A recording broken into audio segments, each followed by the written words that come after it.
ನೋಡಿ, ಇದು ಹೇಗ್ ಮರ್ಡರ್ ಪ್ಲಾನ್ ಮಾಡ್ಕೊಂಡ್ರು, ಏನೇನಾಯ್ತು ಈ ಪ್ರಕರಣದಲ್ಲಿ ನೋಡೋಣ. ಈ ಪತಿ ಸತ್ತಿರೋದನ್ನ ಕನ್ಫರ್ಮ್ ಮಾಡ್ಕೊಂಡಿದ್ದ ಪತಿ ಬಿದ್ದು ಸಾವನ್ನಪ್ಪಿದ್ದಾನೆ ಅಂತ ಕಣ್ಣೀರ್ ಹಾಕಿರೋದು, ಡ್ರಾಮಾ ಮಾಡಿರೋದು.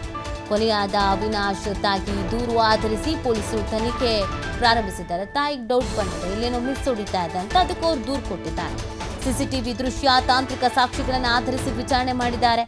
FSL ರಿಪೋರ್ಟ್ನಲ್ಲಿ ಕೊಲೆ ನಡೆದಿರುವಂಥ ವಿಚಾರ ಬೆಳಕಿಗೆ ಬಂದಿದೆ. ಇಲ್ಲ, ಇದು ಮರ್ಡರ್ ಅನ್ನೋದು ಗೊತ್ತಾಗಿದೆ. ಬೆಳಗಾವಿಯ ಟಿಳಕವಾಡಿ ಪೊಲೀಸ್ ಠಾಣೆಯಲ್ಲಿ ಇದಕ್ಕೆ ಸಂಬಂಧಪಟ್ಟಂತೆಯೇ ಕೇಸ್ ದಾಖಲಾಗಿರೋದು. ನೋಡಿ, ಪಕ್ಕ ಪ್ಲಾನ್ ಮಾಡಿಕೊಂಡು ಪ್ರೀ ಪ್ಲಾನ್ಡ್ ಆಗಿ ಮರ್ಡರ್ ಮಾಡಿದ್ದಾರೆ. ಆಮೇಲೆ ಯಾವಾಗ ಗಂಡ ಸತ್ತೋಗಿದ್ದಾನೆ ಅಂತ ಗೊತ್ತಾಯ್ತು, ಆವಾಗ ಡ್ರಾಮಾ ಮಾಡಿರೋದು. ಅಯ್ಯೋ, ನನ್ನ ಗಂಡ ಹೋಗ್ಬಿಟ್ಟ ಅಂತ, ಸಾವನ್ನಪ್ಪಿಟ್ಟಿದ್ದಾನೆ ಅಂತ ಹತ್ತಿರೋದು. ಬಟ್ ಇದೆಲ್ಲ ಯಾಕೋ ಡ್ರಾಮಾ ಅಂತ ಅನ್ಸಕ್ಕೆ ಶುರು ಆಗಿದೆ ಈ ಸಾವನ್ನಪ್ಪಿದಾರಲ್ಲ ಅವರ ತಾಯಿಗೆ. ಹಾಗಾಗಿ ಅವರು ಕಂಪ್ಲೇಂಟ್ ಕೊಟ್ಟಿದ್ದಾರೆ, ಇಲ್ಲ ಈ ಪ್ರಕರಣದಲ್ಲಿ ಏನೋ ಬೇರೆ ನಡೆದಿದೆ ಅನ್ಸುತ್ತೆ, ತನಿಖೆ ಆಗಲಿ ಅಂತ. ಅನಂತರ ಪೊಲೀಸರು ತನಿಖೆಯನ್ನು ಮಾಡಿದ್ದಾರೆ.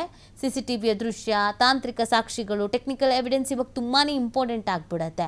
ಸೊ ಈಸಿಲಿ ಕಂಡುಹಿಡಿಯೋದು ಹೆಂಗೆ ಅಂತಂದರೆ ಟೆಕ್ನಿಕಲ್ ಎವಿಡೆನ್ಸ್.